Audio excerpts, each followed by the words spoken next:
Bwana asifiwe. Tunashukuru Bwana kwa sababu ya siku ya leo. Ametuleta katika nyumba yake. Hakika Bwana ni mwaminifu. Bwana asifiwe.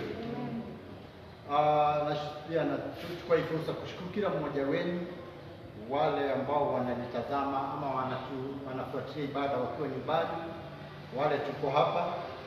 Bwana ambariki kwa sababu ya kupata nafasi kukaribia uwepo wa Bwana. Bwana ambariki sana na mtende mema. Bwana asifiwe. Najua yeye ni mwaminifu. Biblia inasema ya kwamba utafute naye atapatikana, umkaribie naye atakukaribia. Bwana asifiwe. Yeye anapatikana kwa wale ambao wanamkaribia, anapatikana kwa wale ambao wanamtafuta. Kama hamtafuti, na yeye hata kutafuta. Bwana asifiwe. Lakini nashukuru Bwana kwa sababu ya sisi ambao tumeweza kupata nafasi ya kutafuta Bwana, kuja katika uwepo wake. Bwana ambariki na amtende mema. Haleluya. Nataka tukaweze kushiriki neno la Bwana. Neno Bwana ameweka katika moyo wangu, na kichwa cha ujumbe wangu ni kama vile imeweka kwa runinga, ni kwamba Jesus is with you in that storm.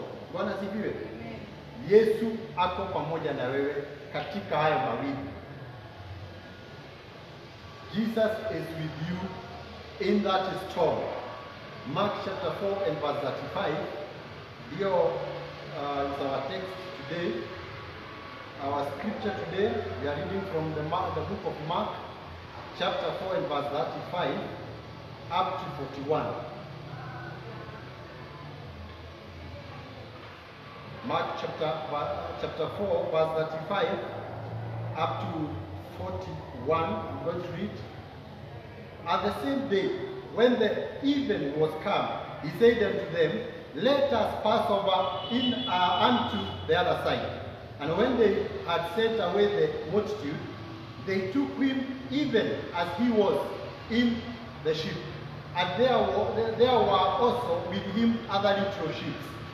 And there arose a great storm of wind, and the waves beat into the ship, so that it was now full. And he was in the hinder part of the ship, asleep on a pillow. And they waked him, and said unto him, Master, carest thou not that we perish?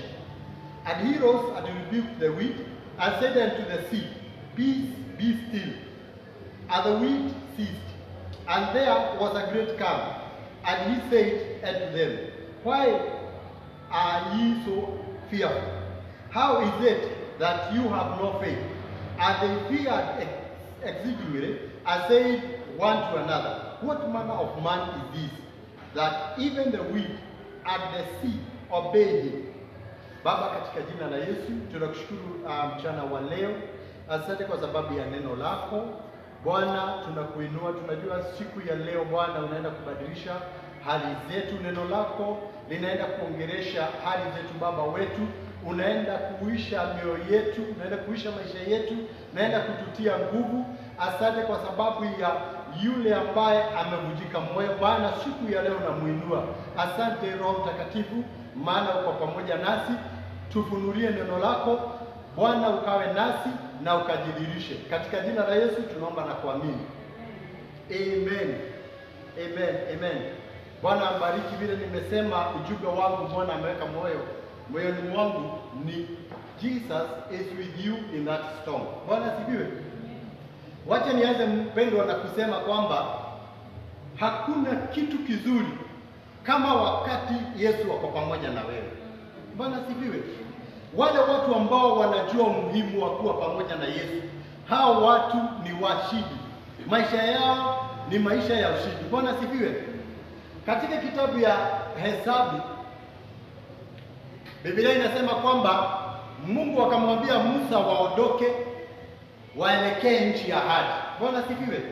Naye Musa akamwambia Mungu, usipoenda nasi hatutoki hapa. Bwana asifiwe. Kama hautakuwa pamoja nasi, kama uwepo wako hautakuwa nasi, afadhali tukae hapa tu. Lakini unaona siku hizi watu hawajali kama wako na uwepo wa Mungu, hawajali kama Mungu wako na wao, hawajali wanaanza biashara namna gani, hawajali familia wanaanza namna gani, hawajali wanafanya nini, wanafanya chochote wanaona iko katika uwezo wao. Lakini siku ya leo namshukuru Bwana, maana ni heri ambao wale wanatambua uwepo wa Mungu.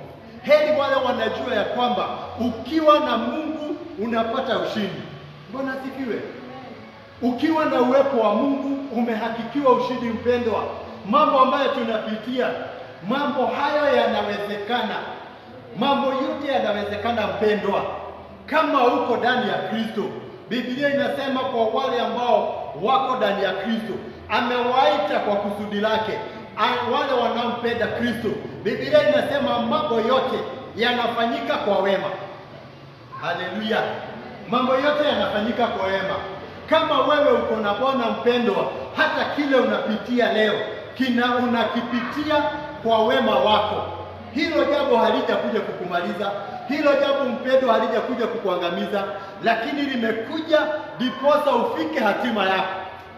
Bwana sifiwe. Hakuna kitu kizuri kama kujua uwepo wa Mungu ni muhimu. Watu wakiwa na pesa wanaona kama wako na vyote. Watu wakiwa na uwezo wanaona kama wanaweza. Wakiwa na marafiki wanaona kama wanaweza faulu. Lakini mpendwa, leo nimetumwa nikuje nikuambie, mtumainie Bwana. Weka njia zako katika Bwana. Establish your way unto the Lord. Bwana asifiwe. Ukamfahamishe Bwana njia zako, nazo atazidhibitisha. Njia za watu wengi zimekosa kudhibitika. Njia za watu wengi, mpendwa, zimekosa kufikia mahali wanataka. Maono mengi hayajafikia kwa sababu watu wengi hawajazikabidhi njia zao Mungu. Naomba mpendwa, unaweza kabidhi Mungu njia zako. Ukabidhi Mungu biashara yako, kabidhi Mungu familia yako, kabidhi Mungu huduma yako, mpendwa, na ataidhibitisha. So Biblia inasema mahali tumesoma, wanafunzi walikuwa na Yesu na wakawa Yesu amehubiria watu wengi. Watu wakawa wengi, Yesu akahubiria siku nzima. Lakini Biblia inasema ilipofika jioni, haleluya, ilipofika jioni, Biblia inasema ya kwamba Yesu akaambia ule umati waondoke. Bwana sifiwe. Akaambia umati uende kwao. Haleluya. Na Biblia inatuambia ya kwamba alipoambia umati uende, akaachwa na wanafunzi. Pendwa, kuna wakati mwingine Mungu anaondoa watu karibu na wewe. Bwana asifiwe. Nashukuru Bwana kwa sababu kuna mtu Mungu ameondoa watu karibu na yeye. Ameambia watu warudi makwao. Ameambia pesa ziondoke kwanza. Ameambia biashara kwanza isimame. Ameambia kazi kwanza isipatikane, kwa sababu Mungu ako na jambo anataka kufanya na wewe. Leo nimekuja nikwambie, kila unapitia mpendwa, Yesu ako pamoja na wewe. Hayo mawimbi haujaigiza bure. Maadamu ulianza pamoja na Yesu, Yesu kuna mahali anakupeleka. Biblia inasema ya kwamba jioni ilipofika, Yesu akaambia watu watoke, na akageukia wanafunzi akawaambia, nataka tuvuke ule upande mwingine. Bwana asifiwe. Haleluya. Pendo, ukiona watu hawako karibu na wewe, uone watu ni kama wamekuachilia, uone mambo ni kama imeanza kubomoroka, pendo, nimekuja leo nikwambie usife moyo, maana Yesu akiwa na wewe utafika ule upande mwingine. Bwana asifiwe. Pendo, utafika ule upande mwingine. Biblia inasema aliambia umati uondoke. Kumbuka, wakiwa na umati walikuwa wanatiana moyo. Wakiwa na umati kulikuwa na mambo mazuri yanatokea, lakini ikafika mahali Mungu anataka afanye jambo na wanafunzi. Bwana asifiwe. Leo nimekuja nikwambia mpendwa, sio wale watu unaona ambao wako na hatima, si watu ambao unaona wanakufuata ambaye Mungu amewaita. Kuna watu wanakufuata tu, lakini inafika mahali Mungu anaweka mipaka. Anaondoa wale ambao si wake, anaondoa wale ambao hawana hatima, anaondoa wale ambao hawana makusudio, anachukua wale Mungu ameweka akaweze kudhibitisha makusudio yake. Bwana asifiwe. Biblia inasema ya kwamba aliwaambia kwamba kujeni tuingieni merikebu tuvuke ule upande mwingine.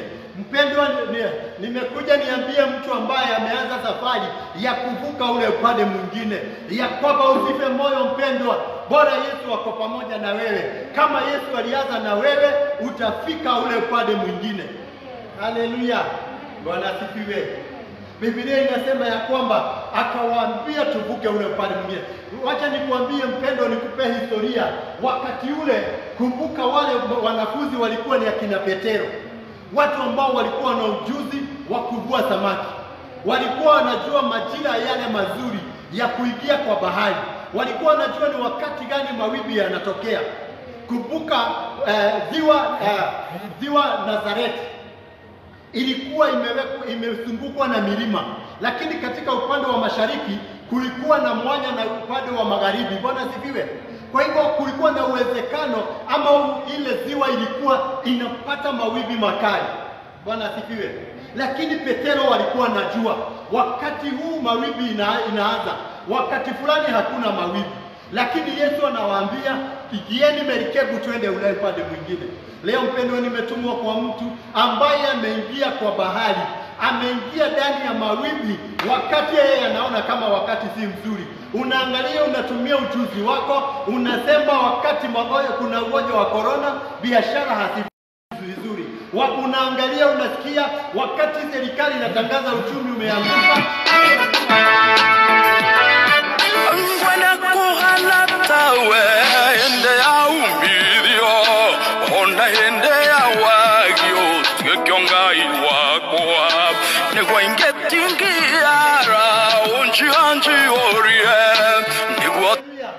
Pendo Bwana akiwa pamoja na wewe, lazima utafika ule upande mwingine. Mungu akiwa pamoja na wewe mpendwa, haijalishi hali ya anga vile ilivyo. Pendo, usiangalie mawimbi, usiangalie vile ilivyo, usiangalie vile watu wanasema, lakini mpendwa, wewe mtazame Kristo. Bwana asifiwe. Biblia inasema ya kwamba Paulo anasema tukimtazama Kristo, yeye ambaye ndiye mwanzilishi na mmalizaji wa imani yetu. Pendwa, leo nimekuja nikwambie mtazame Kristo, yeye ndiye mwanzilishi na mmalizaji wa imani yako. Haleluya.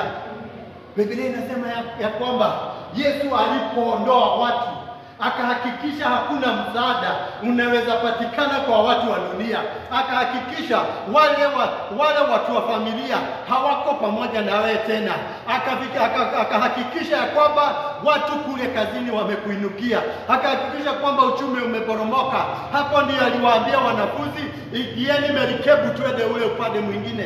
Pendo, acha nikwambie, katika maisha ya mwanadamu kila wakati kuna pande mbili. Kuna pande moja na kuna pande ingine. Bwana asifiwe. Leo nimekuja nikwambie mpendwa, katika maisha yako kuna pande mbili, na lazima utoke pande moja mpaka pande ingine.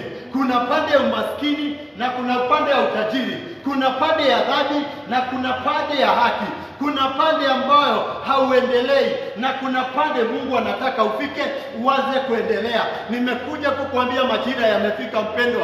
Haya mawimbi yametokea kwa sababu unaelekea ule upande mwingine. Haya mawimbi yamekuja maana kuna makusudio unaenda kutimiza. Wacha kufa moyo mpendwa. Wacha kunungunika kwamba watu wamekuacha. Wacha kuangalia vile watu walikuacha mpendwa. Lakini mtazame Yesu. Yeye ndiye mwanzilishi. Yeye ndiye mmalizaji wa imani yako.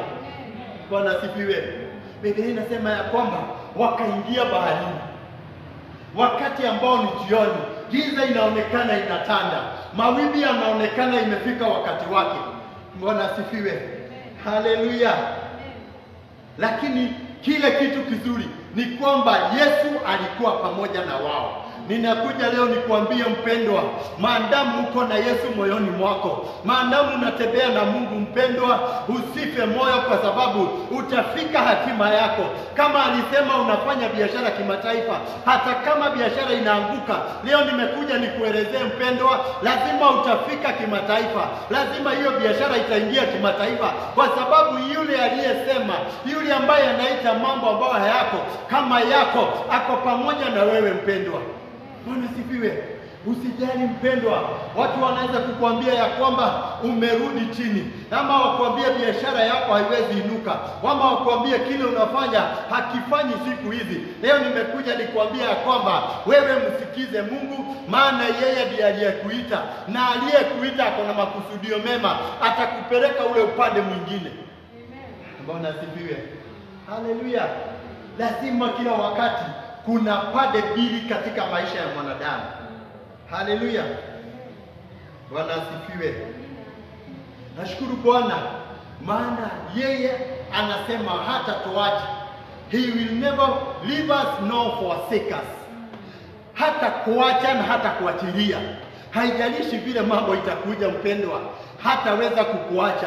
Biblia inasema Daudi alifika mahali akasema, hata nikipita kwenye bonde la uvuli wa mauti, sitaogopa kitu, maana yu pamoja nami. Wakati upendo wa Mungu yuko pamoja na wewe, hata kama unaona vivuli vya mauti, hata kama unaona vivuli vya kuanguka, hata kama unaona mambo yakiwa yameanguka, hata kama ripoti zinatoka, pendwa, usiogope kitu, maana yeye yuko pamoja na wewe. Atakuandalia meza mbele ya watesi wako.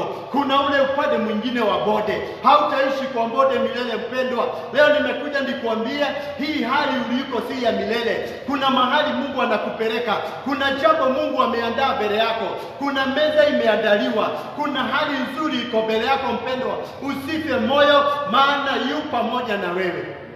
Bwana sifiwe. Biblia inasema kwamba hata nikipitia bonde la uvuli wa mauti, sitaogopa kitu, maana yeye yu pamoja nami. Haleluya. Aliwaambia tuvukeni ule upande mwingine. Bwana sifiwe. Inategemea mpendwa uko upande gani. Hiyo ndio inategemea mahali ulipo. Lakini leo nimekuja nikuambie, kama wewe uko na upande Mungu amekuahidi kukupeleka, kama kuna nchi ya ahadi Mungu amesema wewe unaenda, lazima utakutana na Wamaleki, lazima mpendo wa Waamoni utakutana na wao. Nimekuja leo nikuambie, lazima kuna bahari ya Shamu mbele yako. Kama Mungu amekuahidi kuna nchi ya ahadi, kuna mahali amekuahidi anakupeleka mpendwa, kuna bahari ya Shamu, kuna watu ambao wamesimama kinyume na wewe, wako mbele yako. Lakini mpendo, usiogope, yeye anatengeneza njia mahali hakuna njia, yeye anatengeneza njia mahali hakuna njia mpendwa, atakupeleka mahali alikuahidi. Bwana asifiwe. Haleluya. Usife moyo mpendwa. Leo nimekuja nikwambia Yesu ako na wewe katika hiyo mambo. Hiyo ukosefu wa pesa mpendwa, haijakuja ikuangamize. Hii ni hali ya kukupeleka ule upande mwingine. Bwana asifiwe. Haleluya. Biblia inasema ya kwamba Abraham akasikia kwamba Sodomu imevamiwa na wafalme na akaenda kuipigania. Bwana asifiwe. Lakini aliporudi yule wale wafalme wakamwambia, tunataka ubebe hizi vitu, tunataka uchukua mateka vile vitu umenyakua, vile vitu umechukua kwa adui yetu. Naye Abrahamu akawaambia, mimi sitachukua kitu, maana sitaki mseme ya kwamba nyinyi ndio mlinitajirisha, sitaki mseme nyinyi ndio mlinifikisha mahali nimefika. Bwana asifiwe. Ndio Biblia inasema kwamba Mungu wetu ni Mungu wa wivu. Hataki watu waseme kwamba wao ndio walikusaidia ufike mahali umefika.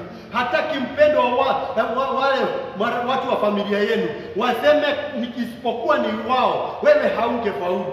Anataka akunyanyue, akupitishie hayo mambo, akufikishe ule upande mwingine. Watu wakiangalia wanasema hatungeweza, watu wakiangalia wanasema huyu ni Mungu peke yake. Bwana asifiwe. Haleluya. Pendo inajalisha mahali huko. Kuna mahali lazima ukue kwa pande yoyote. Bwana asifiwe. Pande ya kwanza inaonyesha mambo ya dunia. Bwana asifiwe. Haleluya. Pande ya kwanza inaonyesha mambo ya dunia. Pahali kuna kustareheka kwa sababu ya mambo ya ulimwengu. Mambo ya ile sehemu ya kwanza mpendwa, ni mahali kunatiwa nguvu na dunia mpendwa. Mahali dunia inasema ni pazuri, mahali dunia inasema umefika. Bwana asifiwe. Haleluya. Lakini mahali pa pili mpendwa, mahali Bwana anataka kukupeleka ni mahali neno linasema unastahili kuwa. Mahali ulimwengu wa kiroho umekuweka. Mahali Bwana alipokuita, alikuandalia. Hiyo ndio upande Mungu anataka kukupeleka. Ndiposa akawaambia twendeni ule upande mwingine. Ukisoma mpendwa utaelewa. Walipofika ile upande mwingine, miujiza na ishara ziliwafuata. Mambo yalianza kutendeka mpendwa. Haleluya. Bwana sifiwe. Inategemea mpendwa uko upande gani. Kama unaelekea upande Mungu amekuitia, lazima mpendwa Mungu atakuhifadhi. Nataka tusome kitabu ya Isaia 43. Isaia 43 kwa sababu ya wakati wetu. Nasoma kuanzia mstari wa kwanza.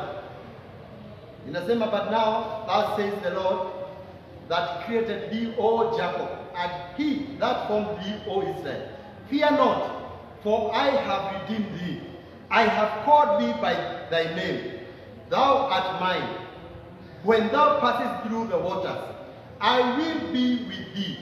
And through the river, they shall not overflow thee. When thou walkest through the fire, thou shalt not be burned, neither shall the flame kindle upon thee. For I am the Lord thy God, the Holy One of Israel, thy Savior. I gave Egypt for thy ransom, Ethiopia and Sheba for thee, since thou wast precious in my sight. Thou hast been honorable, and I have loved thee. Therefore will I give men for thee and people for thy life. Fear not, for I am with thee. I will bring thy seed from the east and gather thee from the west. Bwana sifiwe. Haleluya. Biblia inasema ya kwamba usiogope. Kumbuka huyu ni wakati Isaia anatabiri hivi. Ni wakati wana Israeli wako katika mateka. Bwana sifiwe. Haleluya. Mungu anawatabiria wana Israeli. Wanateswa kule Babylon. Bwana sifiwe. Wanafanyishwa kazi gumu, lakini Mungu anaongelesha, anawaambia msiogope, mimi niko pamoja na nyinyi. Kama Mungu upendo wako na Wanaisraeli Babylon, mahali Nebukadneza anawatesa, mahali wanafanyishwa kazi gumu, mahali wanateswa mpendwa, nimekuja nikwambia hata wewe mahali ulipo, wewe uko na Mungu. Wewe Mungu hajakuacha mpendwa. Wewe Mungu anatembea na wewe. Anawaambia msiogope. Hapo mko niko pamoja na wewe. Bwana sifiwe. Mpendwa, Mungu wako pamoja na wewe. Haleluya. Hata kama umefika mahali Ayubu alifika. Ayubu akasema nimeangalia kulia sikuona Mungu, nikaangalia kushoto na sikuona, ama nilimtafuta Mungu na sikumpata. Mungu Ayubu akaona kama Mungu alimwacha, kama Mungu hayuko pamoja na yeye. Lakini Biblia inasema ya kwamba yeye ni Mungu yuko karibu nasi. Yeye ni Mungu ambaye hawezi tuacha. Bwana sifiwe. Hata kama utapitia kwenye maji, hayatakugarikisha. Hakuna jambo lililo nzuri mpendwa kama wakati unajua sina rent ya nyumba, lakini unajua landlord hatafuga hii nyumba. Unajua sina chakula, lakini unajua sina pesa ya chakula, lakini jioni lazima tutakula. Hakuna kitu kizuri kama wakati unajua kuna mtu anakuja kuleta. Kama hakuna chakula, hata ukiangalia kabati unaona hakuna unga, lakini unakumbuka fulani aliniambia analeta unga jioni. Hakuna kitu kizuri kama hiyo, maana unashidaga hausikii njaa. Unajua nitakula hivi karibuni. Bwana asifiwe. Unajua kile kitafanyika. Wakati unaelewa kile Mungu ametayarisha mbele yako mpendwa, unapata nguvu mpya, unapata kuendelea na safari. Leo nimekuja nikwambie, hiyo maji ambayo unapitia, hiyo moto ambao unapitia mpendwa, hauwezi ukakuteketeza. Hiyo maji haiwezi kukugarikisha, maana Mungu yu pamoja na wewe. Anaambia Israeli msiogope.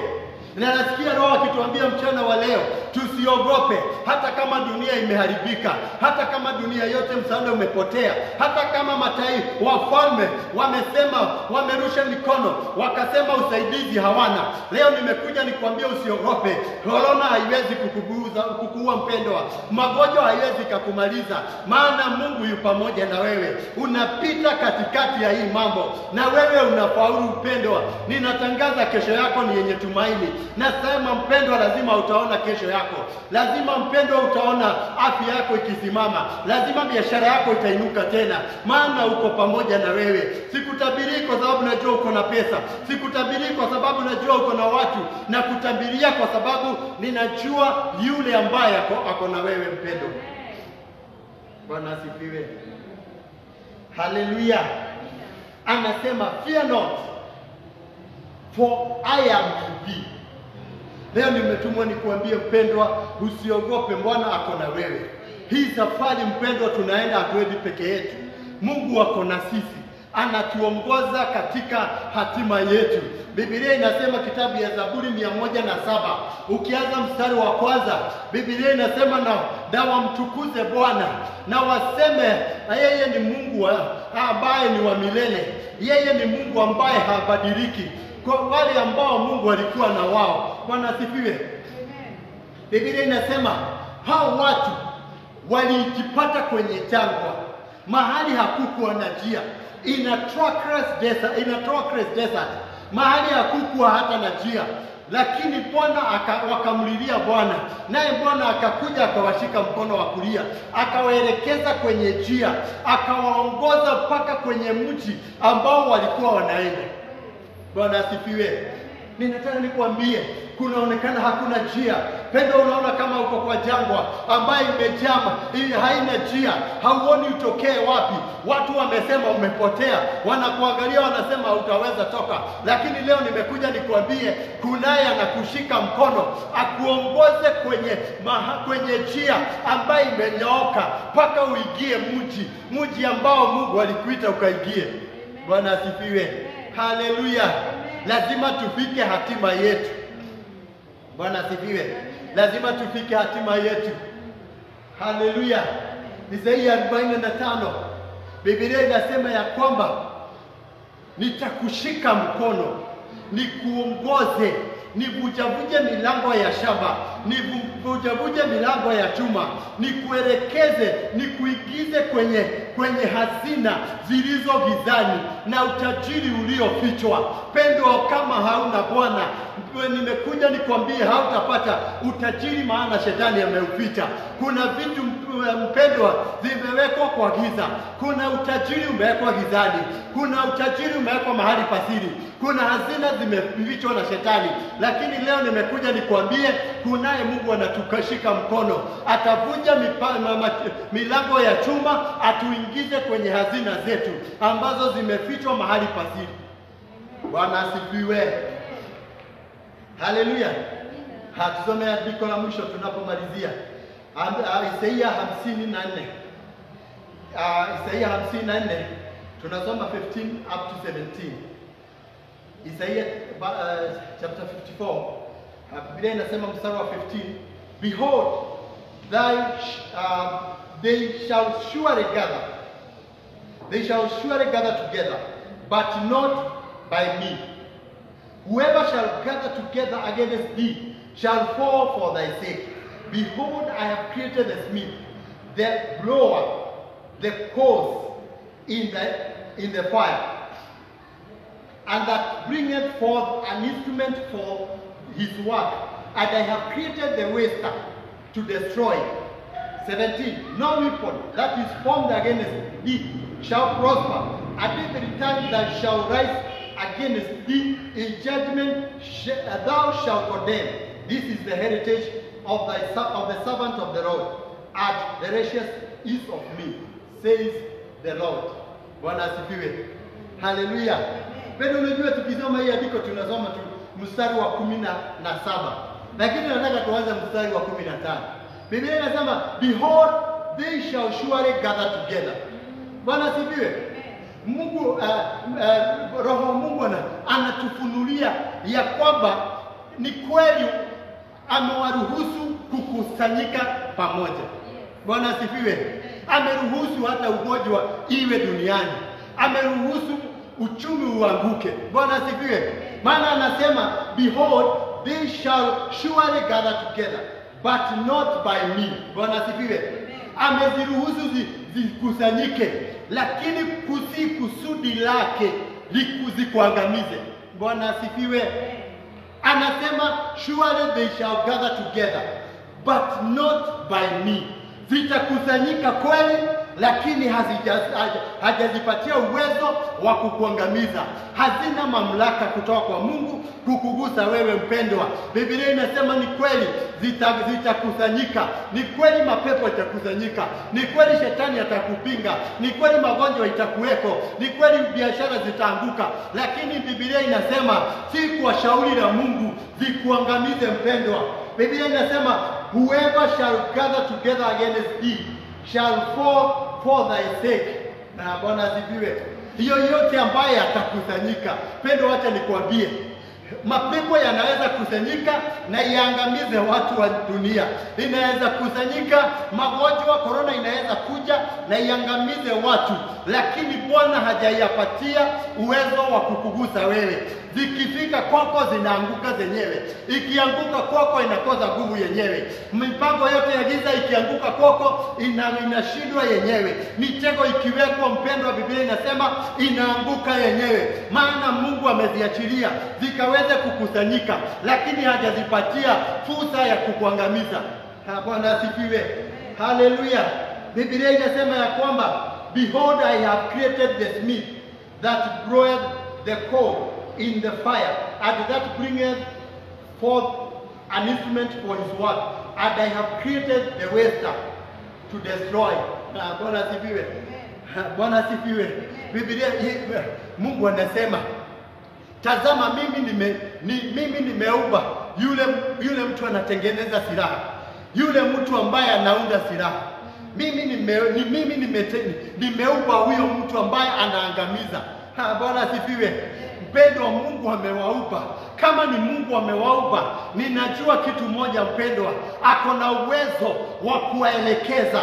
Kama Mungu ameumba mchawi, yeye ako na uwezo wa kufanya kazi yake isifaulu kwako. Kama ameumba ukosefu wa pesa, yeye ako na uwezo ikifika kwako isiweze kuwa na nguvu. Kama Mungu ameumba mpendwa hizi coronavirus, yeye anajua, ako na uwezo wa kuzikosesha uwezo.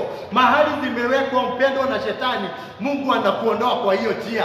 Mahali shetani ameziweka hazikufikii, maana Mungu ameumba na ana uwezo wa kuziondoa. Biblia inasema ya kwamba mimi ndio nimeumba muhunzi, yule mtu anatengeneza silaha, na mimi ndio nimeumba yule mtu anaangamiza. Bwana asifiwe. Bwana asifiwe.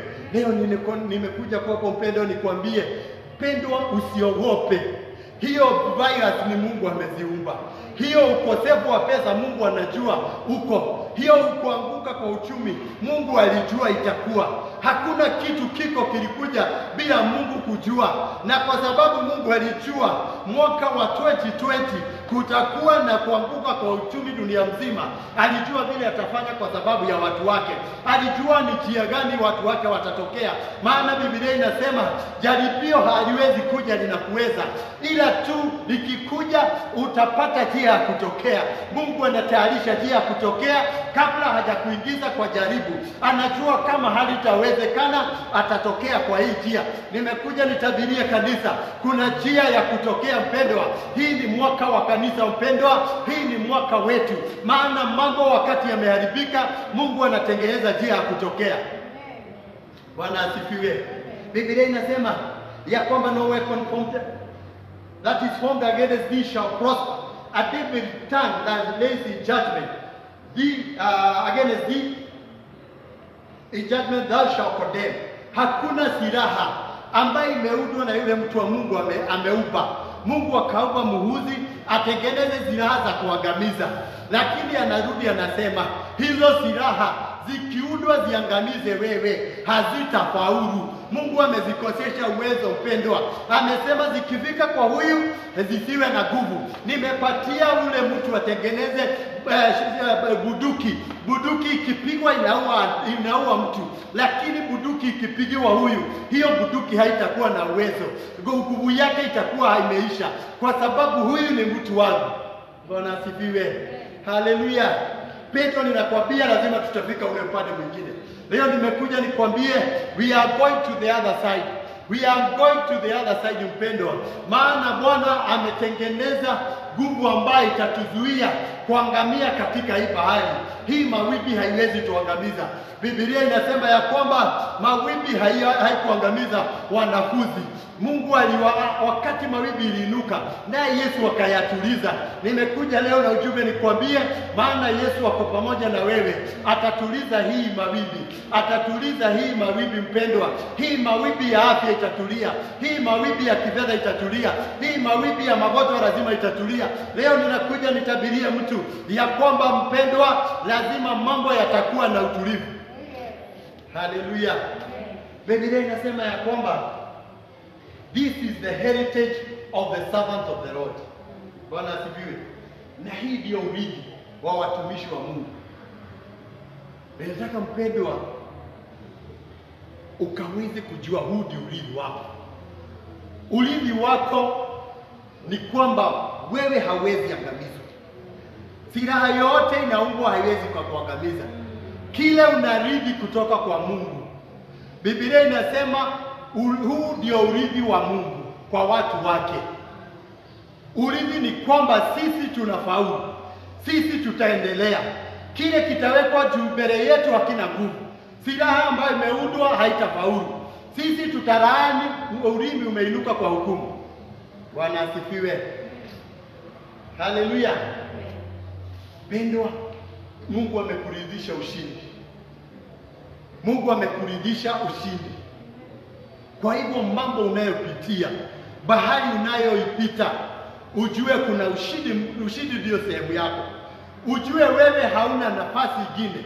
Hakuna njia nyingine matokeo inaweza tokea.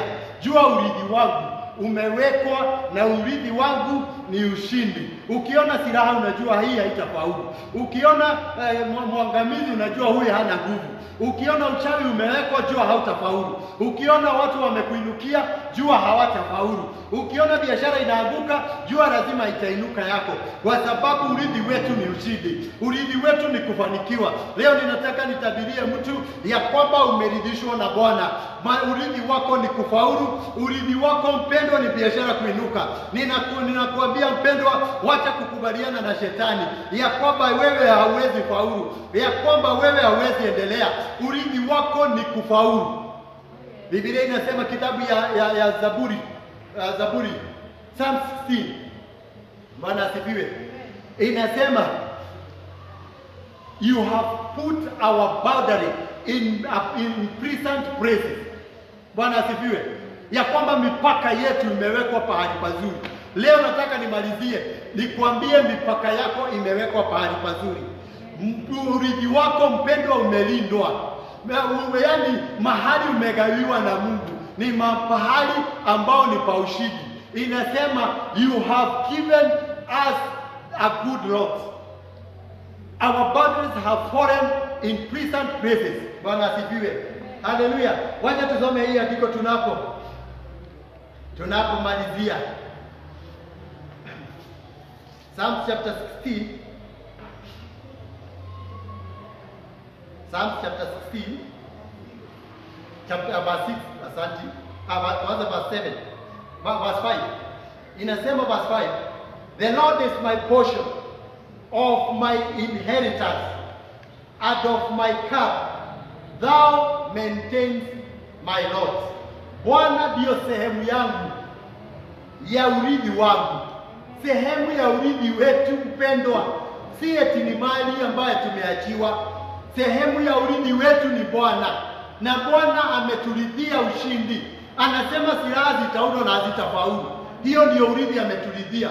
Mstari wa 6 unasema the lines are fallen into me in pleasant places. Yeah, I have a good heritage. Mipaka imeniangukia pahali pazuri. Pendo umewekewa urithi mnono. Mahali umeturidhishwa ni mahali pana rutuba, ni mahali kuna ushindi, ni mahali pa kufaulu. Biblia inasema mipaka yangu imeanguka mahali pazuri.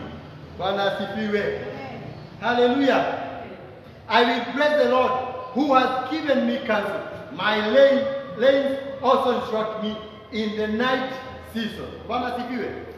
Pendo, nataka nimalizie nikuambie urithi wako umeanguka pahali pazuri. Usife moyo, usiogope kwa sababu ya mawimbi. Wewe ni mtu ameridhishwa tayari. Wewe ni mtu urithi wako umewekwa. Nataka tusimame na miguu yetu. Biblia imetuambia ya kwamba sehemu moja ya urithi wetu ni kulaani ulimi wote umeinuka na hukumu.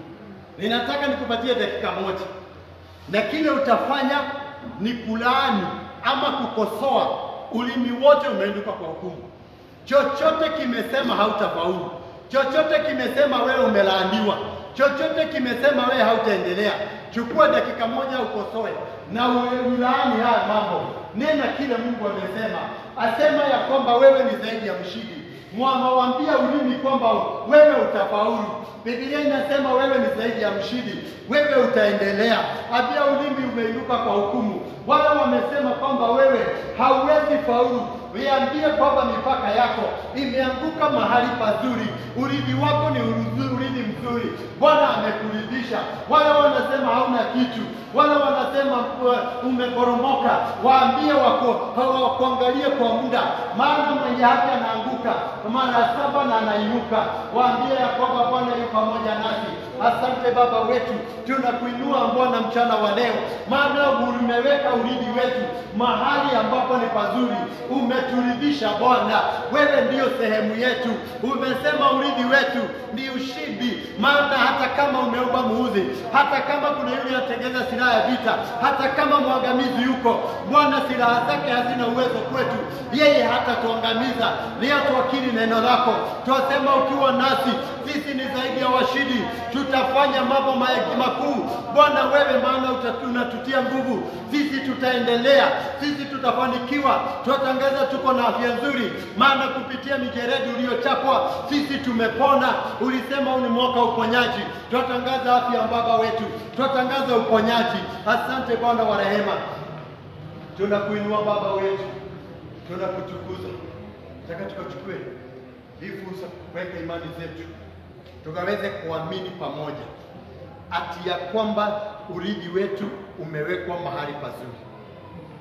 Nataka tukaweze kutangazia, nataka we condemn the tongue that have raised in judgment because of what we are going through. Bwana asifiwe. Inua mkono wako wa kulia kama ishara ya kukubaliana. Baba, katika jina la Yesu, asante kwa sababu ya wapendwa wenzangu. Tazama, kuna wale wanapitia katika mawimbi, mambo yameinuka. Adui amesema hawatafaulu. Adui amesema kwamba wamefika mwisho. Lakini siku ya leo Baba wa rehema, umetuambia hakuna silaha ambayo itainuliwa kinyume nasi na ifaulu. Leo tunachukua fursa kulaani ulimi wote umeinuka kwa hukumu, kulaani maneno yote yamenenwa kinyume nasi, kulaani chochote ambacho kimeamka kutupinga. Mawimbi yote tunatangaza hayatafaulu. Leo mfalme wa amani, tunatangaza tuwaenda upande ule mwingine. Tunafika hatima yetu, tunafika katika ushindi yetu, tunafika katika mambo umetuwekea. Asante Baba wa rehema, twakemea mawimbi, twatangaza Baba wa rehema, kwa sababu ya upako umetumpatia. Ninatangazia mawimbi ambayo yako juu ya mpendwa. Every storm, be thou still, because this child has the presence of the Lord, because the Lord is with her, because the Lord is with him. He is going to make it. He is going to get to the other side in the name of Jesus. Thank you Father. Tunakuinua na tunakutukuza. Pokea sifa Baba wa rehema. Wewe ni mwema. Tunapoachana, tunapoondoka mahali hapa Bwana, tuomba uwepo wako. Nenda ukitutia nguvu, tukaweze kuwa zaidi ya washindi. Asante Mungu wetu, katika jina la Yesu tunaomba na kuamini. Amen, amen. Pigia Yesu makofi. Samahani, wakati wetu umeenda. Bwana ambariki sana. You are more than a conqueror. tutatoa sadaka, tutaweka hapa. Wale wako nyumbani, wale wako kazini, wako ofisini, tutaweka namba yetu ya benki hapo. Unaweza toa sadaka zako. Kumbuka uko na Mungu, wewe ni zaidi ya mshindi. God bless you so much. Shalom. God bless you. Amen.